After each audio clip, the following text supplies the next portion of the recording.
Монгол улс хогийн сав шиг хамаг мөн мухай хориотой зөвшөөрөлгүй бараа бүтээгдэхүүн орж ирж хамаг үнэтэй цайтай гадагшаагадаг нь гайлын муугийнх. Гайл үнэхээр айлгад идэгцэн хахвал дүрцсэн газар. Гайлын ерөнхий газрын дарга асралт төрийн захиргааны туршлага буж сайн ахыхаа буйнаар кранаар өргөдөж гайлын ерөнхий газрын даргаар томилгдсон байдаг. Өөрөөр хэлбэл офшорчин гих Монгол улсын ерөнхий сайд асан Сүв Батболдын эхнэрийнхэн дүүн. Сүв Батболдын хөрөнгө оруулалттай Стар ТV-ийн захирлаар нэг хэсэг ажиллаж байгаа шууд гайлын дарга томилгдсон тэрбээр 1.2 тэрбум төгрөгийн эрх мэдэл алтан тушаалаа уруулан ашигласан гэх хэрэгт холбогдож байлаа. Асралт 2017 оны 3 дугаар сарын 9-ний А37, 2017 оны 6 дугаар сарын 30-ны А162 дугаар тушаалаар нэр бүхий 4 компанид давуу байдал бий болгох зорилгоор сонгон шалгаруулах журамж өртсөн тусгай зөвшөөрөл олгожээ.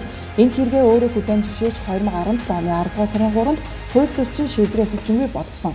Гэсэн ч нэр бүхий компаниуд 1.2 тэрбум төгрөгөөр үнэлэгдэх барааг хил гайлгаар татваргүй оруулж улсыг хохироосон хохирол төлөгдөөгүй байгаа гэх энэ хэрэг ингээд хаагдсан. 2019 онд гайлын 34 ажилтан авилга авсан тогтоогдсон. Өнгөрсөн жил замын үүдийн гайлынхны мапын сүлжээг илрүүж хэсэг хүмүүст хариуцлага тооцож ажилласан чөлөөлсөн. Гэсэн ч хамаг хариуцлагыг хүлээх асралт суудалтаас үлдэж чадсан байдаг. Гайлын ерөнхий газрын дарга асралт ийм хариуцлагагүй, удирдлага төдийгүй тансаглалт дуртай нэгэн гин. 165 сая төгрөгөөр занга, 48 сая төгрөгөөр энгэрийн тэмдэг, 41 сая төгрөгөөр үнэмлэхний хавтас авдаг баян дарга намсамж. Сүв Батболдын фракц улс төрд хүчтэй байгаа учраас гайлын асралт суудлаасаа буухгүй байгаа.